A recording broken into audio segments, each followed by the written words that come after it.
بوډا او د لیوانو پلونه ناول ډیرو قدرمنو اوریدونکو سلامونه نیکی هیلې او احترامات مې ومنئ. قدرمنو اوریدونکو بوډا او د لیوانو پلونه ناول لومړۍ برخې ته مو زه سمیع الله ایوبي هرکلی کوم. دا هم تاسې او دا هم د ناول لومړۍ برخه. امید لرم چې دغه خوندور دردونکی او له مینې ډک ناول تر پایه پورې راسره واورئ.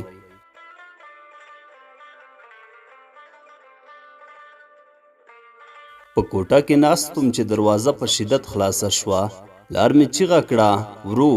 کوچنی ورور مې په وره کې نوک ونیوه. د پلار له ویرې بیرته پر شا لاړ او د کور په اوږده دهلیز کې منډه کړل. ور خلاص پاتې شو او کوټې ته سړه هوا ورسره د لاندې د پخې غوښې بوی راننوتو. پلار ته مې وکتل، له غوسې نه په ډکو سترګو کې د لاټین زیړه رڼا ښکارېده. ولاړ شوم. د وره د پورې کولو پر مهال مې د ورور ورخطا غږ واورېده. ادې جومات ته لیونی راغلی. پلار ته مې مخ ور واړاوه. د توخانې پر تاوده ځای ناست و او د راډیو ستن یې تاووله. له کوټې ووتم. په دالان کې مې مور د شوروا لپاره ډوډۍ وړوله. ورور مې د هغې تر څنګ ناست و او تنور ته یې پښې ورغځولې وې. په قهر مې وویل، دروازه د سړي غوندې خلاصه وه. ورور مې په بیړه راته وکتل، سترګې یې وځلېدې او په داسې غږ لکه کوم زیری چې راباندې کوي ویې ویل، جومات ته لیونی راغلی. غږ مې یو څه پوست کړ، ته په خپله لیونی یې. ورور مې مور ته مخ ور واړوه او د خواست په ژبه یې وویل، غوښه پخه ده؟ مور مې له کټو نه د لاندې یو را ایستلی بڅری په ګوتو کې ټینګ کړ. بیرته یې په کټو کې چې له خولې نه یې مړ تاو پورته کېده واچاوه. ورو یې وویل، یو څه وخت لا نور هم غواړي. له دې سره پر کټو برغولی کېښود او بیرته یې تناره ته ورښکته کړه. ورور مې ما ته وکتل، لالا عجب لیونی دی. له جومات یې ټول هلکان وایستل. ما وپوښتل، ولې په جومات کې لویان نه وو؟ ورور مې راته وویل، نه، هغوی خو هر ماښام تر لمانځه وروسته کورونو ته ځي. مور ته مې مخ ور واړوه، ادې ډوډۍ یو څه وخت مه لمدوه. مور مې راته وویل، ولې؟ ما ورته وویل، جومات ته ځم. د باندې په وتو سره مې وار له واره په اورمیږ کې د واورې بڅرکي ولوېدل. پورته مې وکتل، د ماښام په تته رڼا کې څرخېدونکې واوره ورو ورو راښکته کېده. له ګام سره مې بوټونو ته واوره راولوېده. د انګړ لرګین ور مې له ځنځیره ونیوه. د وره غنګا شو او په لښک کې پرته واوره یې سره ټوله کړه. جومات کور ته نږدې و او د کلي د هلکانو چیغې په اسانۍ سره اورېدل کېدې، لیونیه ای لیونیه. ګامونه مې ګړندي کړل. د جومات وره وازه خوله نیولې وه او له دهلیز نه د هلکانو شور او زوږ راته. وره ته په رسېدو سر ناڅاپه د پښو دربی شو. پر دیوال څه شی ولګېدل، په ځمکه راولوېدل او له غږ نه یې پوه شوم چې د لرګي وار و. یو هلک په منډه له وره راووت. مخکې تر دې چې څنګ ته شي اوږه یې زما تشي ته سیخه شوه. ما په دیوال پورې لاس ونیوه، خو هلک له ځمکې یوه نیمه لویشت پورته شو او پر ښي اړخ ولوېده. 5-6 هلکان مې په تیزۍ سره تر سترګو تیر شول. ځمکې ته مې وکتل، په واورو کې د یوه غځېدلي انسان چاپ جوړ و. یو دم چوپه چوپتیا شوه، داسې لکه هیڅ هم چې نه وي پېښ شوي. یوه شیبه پر خپل ځای ودرېدم. په احتیاط مې ښۍ پښه تر لښک واړوله. دهلیز ته ورننوتم. د جومات د څنګ د کوټې دروازه خلاصه وه او له کوټې نه د لاټیم تتې رڼا د بوټونو د ایستلو ځای روښانه کړی و. ورو مې د وره خواته غړۍ ور اوږده کړه.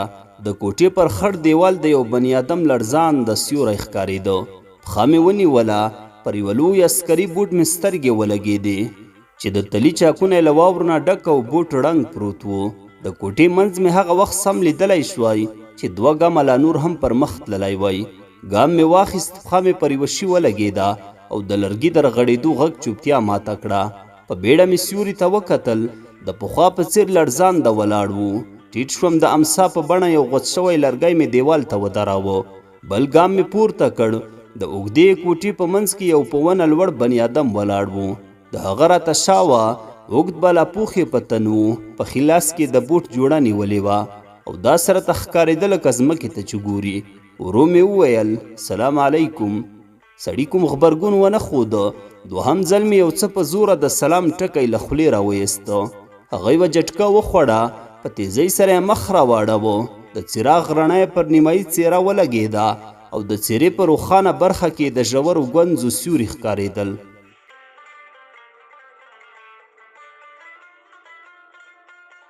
سړی بوډا و، خړه لونګۍ تر سر تاوه او د ږیرې د ښي اړخ سپین ویښته د لاټیم رڼا ته ځلېدل. په لړزانده ګامونو رانږدې شو. بوټ ته مې وکتل، د وار په بڼه یې نیولی و. په بیړه مې وویل خوا مه بدوه، هلکان دي. ده هیڅ ونه ویل. بوټ یې د خپلې جوړې تر څنګ کېښود او د کوټې په بر سر کې د توخانې پر تاوده ځای کېناست. سر یې وځړېده او په فکر کې ډوب شو. پوه شوم چې سړی بې آزاره دی. ور مخته شوم. ورو مې وویل زه به ډوډۍ درته راوړم. خدای د پخوا په څېر غلی او غولي ته یې کتل. د جومات ته ووتم. واوره په تیزۍ ورېدله. کور ته لاړم. د کوچني ورور مې چې کله راته پام شو په بیړه یې وویل لیوني ونه وهلې؟ هغه ته مې ځواب ور نه کړ. له مور نه مې وغوښتل چې یوه کاسه ډوډۍ تیاره کړي. په لنډه موده کې ډوډۍ تیاره شوه. له دالان نه د راوتو پر وخت مې ورور ته ور یاده کړه چې چای راپسې راوړي. کله چې بیرته جومات ته ورغلم، مسافر د پخوا په څېر ځړېدلی سر ناست و. د هغه تر مخ مې دسترخوان وغوړاوه. کاسه مې کېښوده او چراغ مې ورنږدې کړ. اوس یې نه ټوله څېره ښکارېده. ګڼې وریځې یې درلودې او په کیڼه سترګه ړوند و. ورو مې وویل ډوډۍ سړېږي، که لاس مینځې په هغه بدنۍ کې اوبه شته. ورو ولاړ شو. له شا مې پسې وکتل. د کمیس لمن یې په بلاپوښ کې پټه وه، خو د پرتوګ په یوه پایڅه پورې لویه پینه ښکارېده. بدنۍ یې ور واخیسته او د باندې ووت. شیبه وروسته چې بیرته په خپل ځای کېناست، لاسونه یې لامده وو. له کاسې نه یوه کوچنۍ ګوله ور پورته کړه. لاس یې لړزېده او کله چې ګولې ته خوله وازه کړه، په وریو پورې یو غاښ هم نه ښکارېده. لمده ډوډۍ یې ښه ډېره وخوړه، خو غوښې ته یې لاس ور اوږد نه کړ. ورو مې وویل د پسه لاندی دی. خو د ده شونډې ونه خوځېدې. پوهېدم چې ګونګی نه دی، ځکه ګونګیان بیا په غوږو هم نه اوري. دوهم ځل مې ست ورته ونه کړ. په زړه کې راتېره شوه شاید لیونی وي. دا وخت د وره کړپ شو. کوچنی ورور مې په وره کې ودرېده. د هغه په ښي لاس کې چای جوش او په کیڼ لاس کې ګیلاس ښکارېده. پوه شوم چې له ویرې پر مخ نشي راتلی، ځکه ولاړ شوم. چای جوش او پیاله مې ورنه راواخیستل. ورو مې وویل یوه بړستن در سره راوړه. دی هم په منډه د باندې ووت. ګیلاس مې له چایو ډک کړ. د بوډا تر مخ مې کېښود. یو ځل بیا په دې هڅه کې شوم چې پر خبرو یې راولم. ورو مې وویل یخني نه ده؟ د دې پر ځای چې څه ووایي، لړزېدلی لاس یې د څنګ جیب ته کړ او ډک لاس کاغذونه یې پر غولي کېښودل. حیران شوم. په نویو او زړو کاغذونو کې یو قلم او عکس هم ښکارېده. په عکس کې مې وار له واره پر بوډا سترګې ولګېدې چې توره دریشي یې په تن، سرتور سر او رنګه نیکټایي یې تړلې وه. سترګه یې جوړه وه او تر څنګ یې یوه سینګار شوې پیغله د واده په سپین کمیس کې ولاړه وه. د عکس پر پاتې برخه یو کاغذ پروت و. لا مې عکس ته سم نه و کتلي چې د بوډا تور لاس د کاغذونو پر کوټه ور ټیټ شو او پر غولي یوازې د ګولۍ یو پاکټ پرېښود. بوډا کاغذونه په جیب کې کېښودل. له پاکټ نه یوه ګولۍ خولې ته واچوله او د چایو غړپ یې ورپسې وکړ. په زړه کې مې پوښتنې راولاړې شوې. څوک دی؟ سوالګر دی که شتمن؟ ښاري دی که کلیوال؟ روغ دی که لیونی؟ د واده په جامو کې دا ښکلې جینۍ څوک ده؟ میرمن یې ده؟ سترګې یې ولې ړنده ده؟ ناڅاپه یو درب شو. مخ مې ور واړاوه. وره ته نږدې یوه بړستن پرته وه. بړستن مې د سړي پښو ته کېښوده. کاسه او دسترخوان مې راواخیستل. ورو مې وویل پیاله او چای جوش به بیا په هغه تاخچه کې کېږدې. دا مې وویل او له جومات ته ووتم. د پلار په غږ مې سترګې رڼې شوې. په غوسه یې ویل یوه ورځ یې نه ده، دوه یې نه دي، غټ سړی دی. وروسته مې د مور غږ واورېده. خیر دی، زه به ورته ووایم. پوه شوم چې پلار مې ولې په غوسه دی. ساعت ته مې وکتل، لمر لا نه و راختلی. په بړستن کې مې پښې بندې کړې. د کوټ په لستوڼو کې مې لاسونه ننه ایستل او له کوټې ووتم. د کوټو او دالان ورونه اوږده دهلیز ته خلاصېدل. دهلیز مې د ګوتو په سرونو لنډ کړ. کله چې د دالان وره ته ورنږدې شوم، پر سپږمو مې د تودې ډوډۍ بوی ولګېده. د مور مې د وره له چولې راته پام شو. ور مې خلاص کړ او دالان ته ورننوتم. ځړېدلې شونډې یې وخوځېدې. پلار به دې در سره ګوري. د خواست په ژبه مې وویل خیر دی مورې، لا وخت شته. ته یوه بدنۍ اوبه راکړه چې اودس وکړم.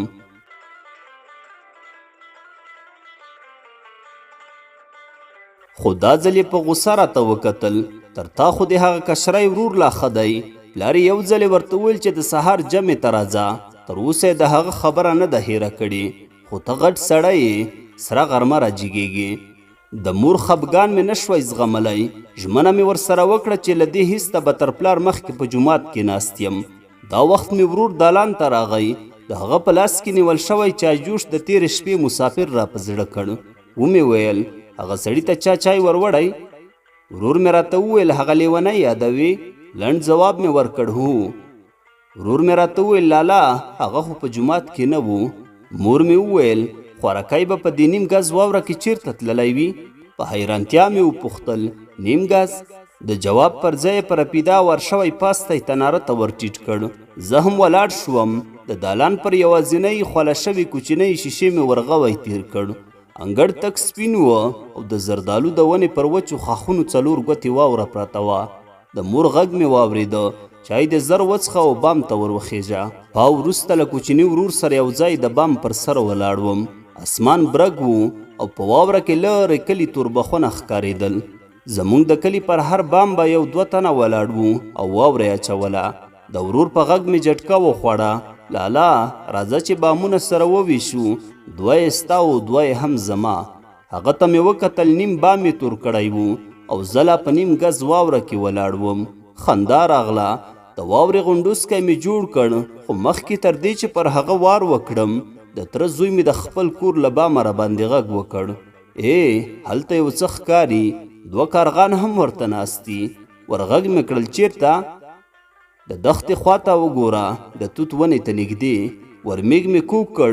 د رښتیا ویل په واوره کې یو تک تور شی برېښېده. وار له واره مې د تېرې شپې مسافر په زړه کې ودرېده او په چیغه مې وویل هله زر کوه. د ژامو مې ټکاوه. مور مې یوه بله بړستن را باندې وغوړوله. تر څنګ مې کېناسته او ویې ویل ژوندی دی؟ لنډ جواب مې ورکړ نه پوهېږم خو زما په فکر سا پکې چلیده. له ځان سره یې وویل خوارکی. دا وخت په دهلیز کې دربی شو. دروازه په شدت سره خلاصه شوه. ورور مې په وره کې ودرېده او په ستړي غږ یې وویل اورلګید اورلګید چیرته دی؟ مور مې ورخطا غوندې شوه. په اورلګید څه کوې؟ ورور مې وویل پلار مې غواړي د میلمنو د کوټې بخارۍ بلوي. ما ورته وویل ولې؟ ورور مې راته وویل هغه لیونی زموږ حجرې ته راوړ. مور او ورور مې دواړه له کوټې ووتل. زه هم ولاړ شوم. پیسو ته مې وکتل لا لمدې وې. پټو مې تر ځان تاو کړ. د باندې سوړ باد چلېده او غونډۍ غونډۍ وریځې شمال لور ته په مخه کړې وې. له واورې نه پورته شوې رڼا مې سترګې له اوښکو ډکې کړې. د میلمنو له کوټې نه چې د انګړ دروازې ته نږدې په دیوال پورې نښتې وه ګډ وډ غږونه اورېدل کېدل. کوټې ته ورغلم. پر غځېدلي مسافر غبرګې بړستنې پرتې وې. اوږد بلاپوښې سر ته پروت و او څو کلیوالو پلتۍ ورته وهلې وې. ورور مې هم دې خوا هاخوا ګرځېده. هغه ته مې وویل د بامونو واورې لا پاتې دي؟ پلار مې بخارۍ ته ورپو کړل او بیا مخ راواړاوه. ته هم مرسته ورسره وکړه. واوره درنه ده. مخکې تر دې چې څه ووایم د تره زوی مې وار لومبی کړ. کاکا زه به ورسره لاړ شم. د ده پیسې لمدې دي او څو شېبې مخکې دا دروند بار پر خپلو اوږو ترجمه ته راورساوه. له دې سره یې پراته سړي ته اشاره وکړه. ولاړ شو او له ورور سره مې یو ځای له کوټې ووته. کلیوال اندېښمن غوندې وو. په کوټه کې یوازې پوښتنې اورېدل کېدې. څوک دی؟ له کومه راغلی؟ که مړ شو نو څه به پرې کوو؟ په پای کې مې پلار وویل که هر څوک یې اوس مو غاړې ته رالوېدلی. که یې پور پرې کړ بیا به هغه وخت ګورو. کلیوال تر غرمې ناست وو. بیا یو ځای ولاړ شول. پلار مې د ډوډۍ ست ورته وکړ خو دوی پاتې نه شول او له پلار سره مې یو ځای له کوټې نه ووتل. پر سره انګار مې یو 2 د توت لرګي کېښودل. په تاخچه کې یوه زړه مجله پرته وه. لاس مې ور وغځاوه او د بخارۍ تر څنګ مې دیوال ته ایښي بالښت ته ډډه ووهله. د مجلې پاڼې مې راواړولې. یوه کیسه مې پیدا کړه. د پیل له څو کرښو نه یو پوهېدم چې تلوسه لري او په لوستلو ارزي. کیسه په زړه پورې وه. ښه انځور یې درلود او ذهن یې ورسره وړ.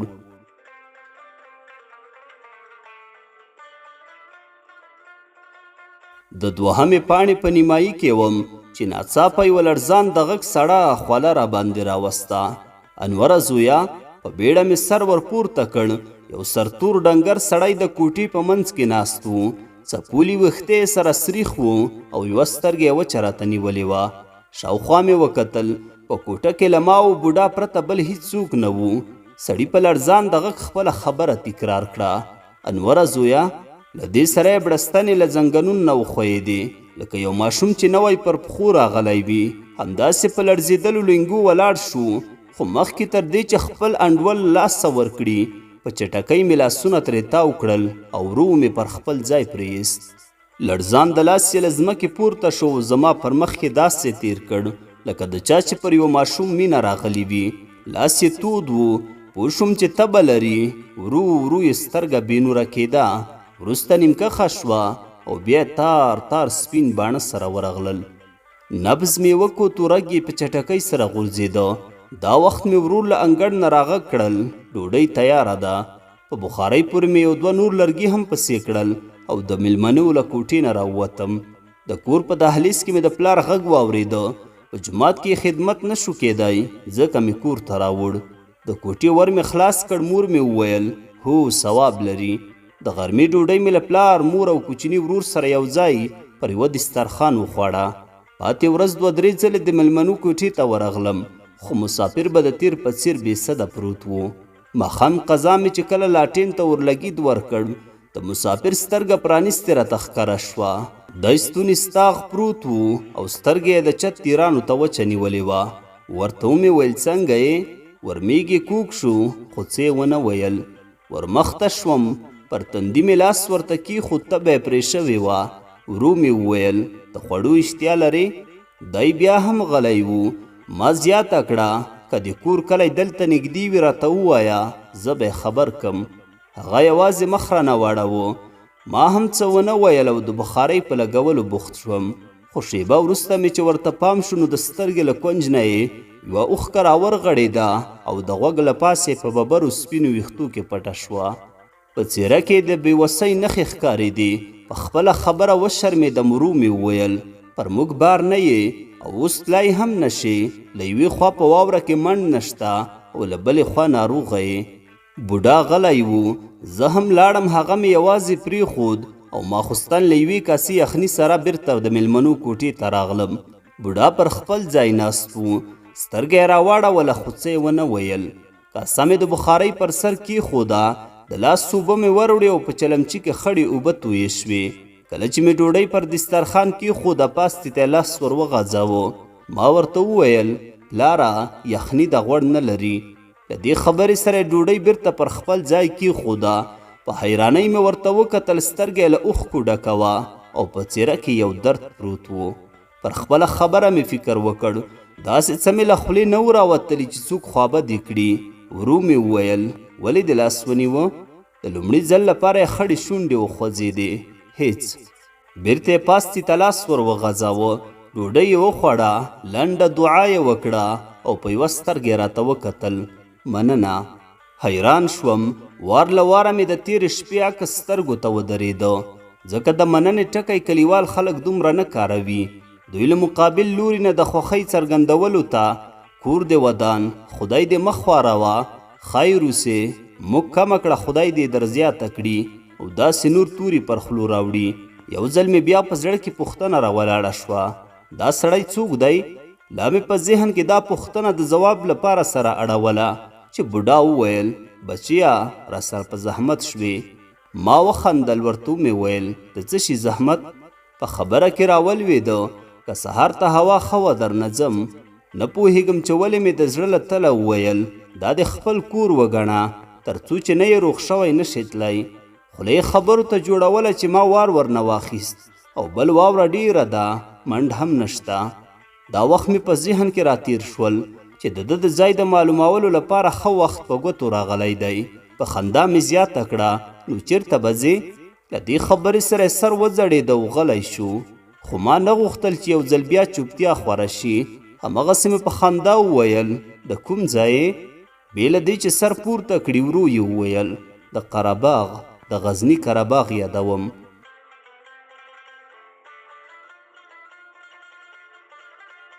ما وخندل، د قرهباغ د نجونو څه عجب جمال دی، د لومړي ځل لپاره یې ګونځې شونډې خلاصې شوې او په خوند یې وویل دا سندره خان قرباغي ویلې ده د خبرو لپاره ښه بهانه راته پیدا شوې وه ما ورته وویل هو د خان سندرې مې خوښیږي ښه هنرمند و ورو یې وویل پرچمیانو وویشته په خبره کې ورولوېدم خو ما اورېدلي چې مجاهدینو مړ کړ د دې پر ځای چې څه ووایي بلاپوخت یې لاس ور وغځاوه او همغه کاغذونه یې پر ځمکه کېښودل خو دا ځل عکس پړ مخې پروت و او پر شا لیکل شوي و 1982 لمریز کال د ثور 18 له پاکټ نه یوه ګولۍ ور واخیسته د چایو غړپ یې ورپسې وکړ په داسې حال کې چې کاغذونه یې په جیب کې اچول وی ویل نه بچیا پرچمیانو وویشت وپوهېدم چې سړی هرجن نه دی او ذهن یې ښه کار کوي د زیاته کړه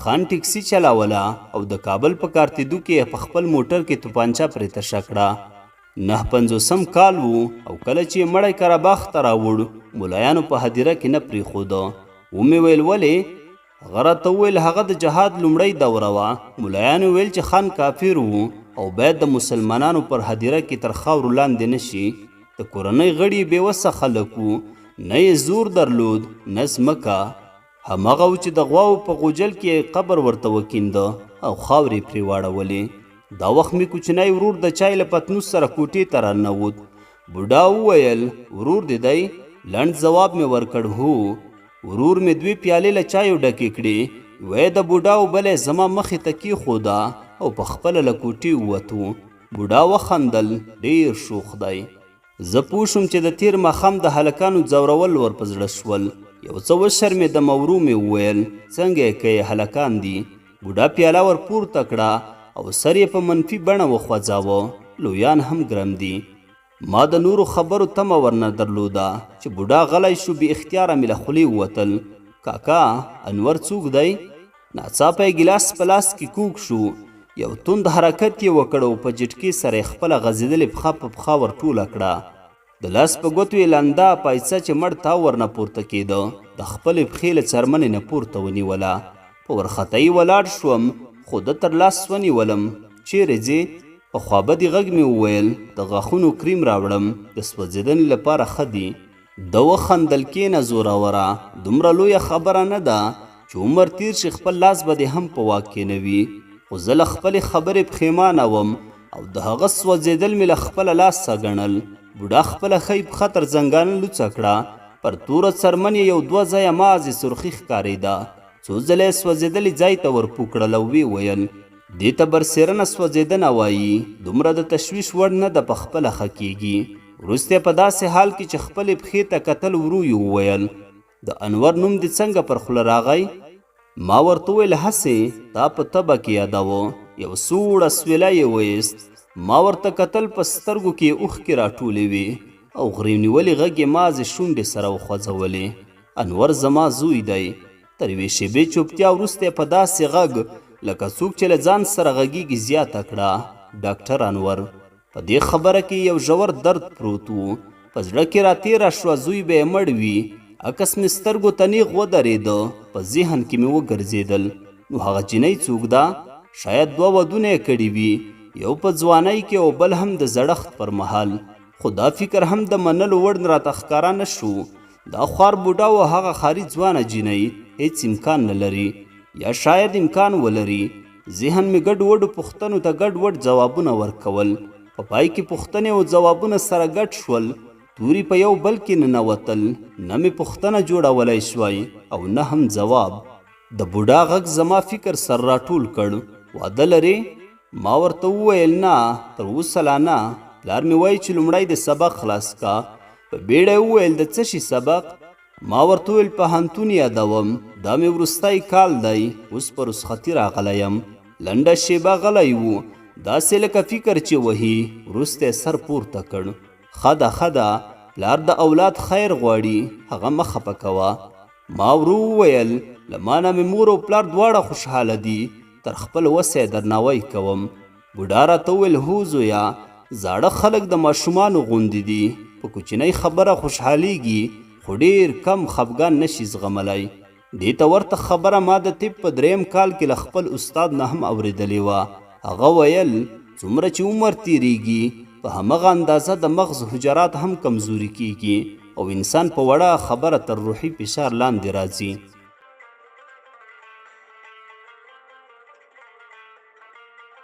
په خندا مې وویل کاکا ته خو د ډاکټرانو غوندې خبرې کوي. د وخندل ډاکټر نه یم خو لږه ډېره مطالعه لرم. په خندا مې خبره ورغوڅه کړه نو زده کړې دې چیرته کړي دي؟ یوه شیبه غلی و وروسته په ارام غږ وویل زموږ په وخت کې لیسې او پوهنتونونه نه وو. تر شپږمه لیک لوست کېده.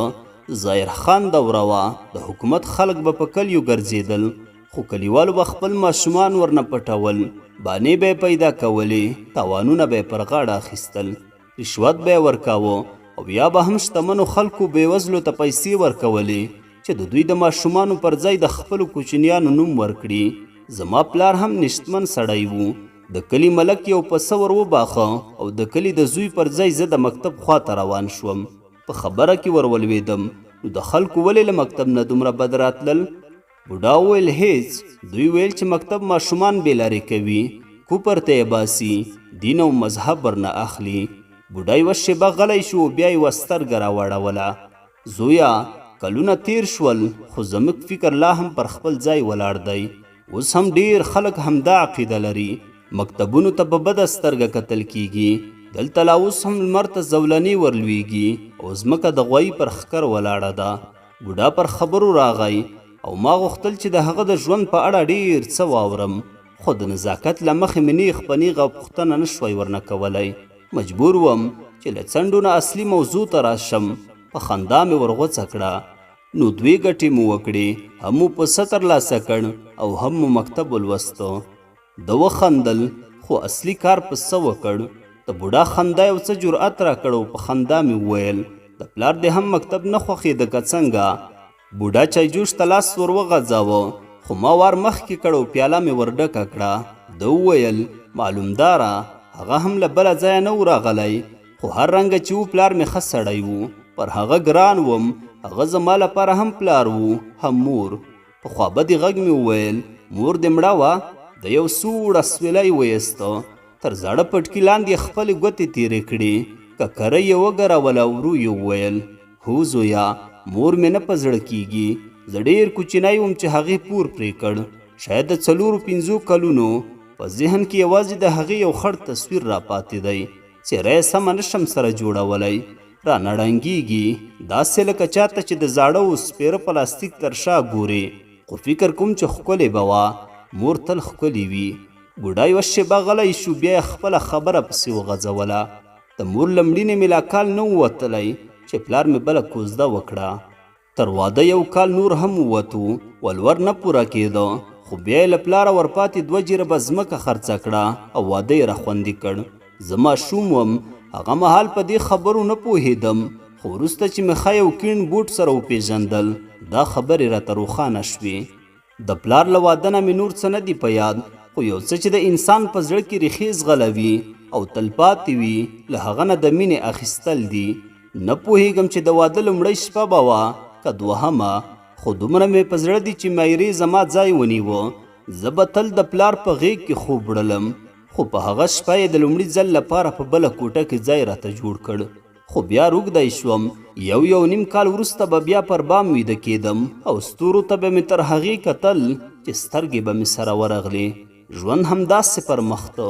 مایرې به مې د پلار تر مخ د ناس په ژبه خبرې را سره کولې خو چې هغه به نه و په مازې خبره به یې چونډۍ را لګولې. خو پلار مې ښه و. کله ناکله به یې پلرنۍ مینه را باندې راتله او د مچولو پر وخت به د بریتو تیره ویښته زما پر غومبورو لګېدل. وروسته بیا د سهار لخوا مکتب ته تلم او ماسپښین به مې له پلار سره د بزګرۍ په کارونو کې مرسته کوله. موږ پردۍ ځمکې کرلې خو ګزاره مو کېده. میره وچه یعنې شنډه وه او د 3 تنو خوراک مو له یوې او بلې خوا برابراوه. په 14 یا 14 کلنۍ کې مې مکتب خلاص کړ. بیا مې د پلار په غوښتنه د کلي ګورواني ونیوله. له لمر ختو سره سم به د غواوو میږو او پسونو په دوړو پسې روان وم او په لمر لوېدو به مې د خلکو مالونه د هغوی د کورونو تر ورونو وروستل. په 22 کلنۍ کې مې د عسکري پچه وخته. 2 کاله مې د کابل د ریشخورو په فرقه کې تیر کړل. ترخیص مې واخیست او بیرته قرهباغ ته لاړم. دا ځل مجبور وم چې له یوه کاره هم مخ وانړوم، ځکه پلار ته مې د ملا درد پیدا شوی و او درانه کارونه یې په وس نه و پوره. بزګري ما ته راپاتې شوه، ورسره مې له مزدورۍ، خټګرۍ، کاریسکنۍ او له هېڅ شي نه هم مخ وانړاوه. سهار به په خړه له کوره ووتم، ټوله ورځ مې په ولاړو تېره کړه او د ماښام له اذان سره به کور ته راغلم. لاسونه به مې دومره له چاودو ډک وو چې هر ماخوستن به مې د لمدو وړو پټۍ پرې تړلې. بس نو ژوند و، د ګېډې د ډکولو لپاره مو باید یو څه موندلی وای. د کلي ځوانانو به د ښه اس، اصیل ښکاري ټوپک او د غوږورو تازیانو د درلودلو فکرونه وهل. خو ما چې به د چا په لاس کې کومه سپکه او تیره بیلچه ولیده، پر هغې به مې مینه راتله. د چا چې به مزدور په کار و، لومړی به یې زموږ د کور ور ټکاوه، ځکه ما غښتلی بدن درلود. د بدن بوټي مې د ډېر کار له لاسه سره تاو شوي وو او زر نه ستړی کېدم. ماخوستن چې به مې سر ولګاوه، سمدستي به مې سترګې پټې شوې او نوې ورځ به هم د تېرې ورځې تکرار وه. ژوند همداسې تېرېده. زه وم او د ځمکې اړول، کرل او ریبل. ما یوازې خړه ځمکه او شنه واښه پېژندل. د پولې پټي دښمن مې موږک او دوست مې د ځمکې سور رنګه اوږد چینجی. خو ناڅاپه موږک په انسان بدل شو او ما د بیلچې پر ځای ټوپک ته لاس ور وغځاوه.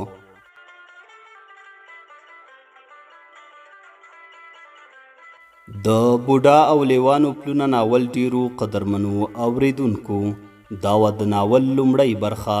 تر بلې برخې پورې مو په لوی څښتن تعالی سپارم. ښاد و آباد اوسئ.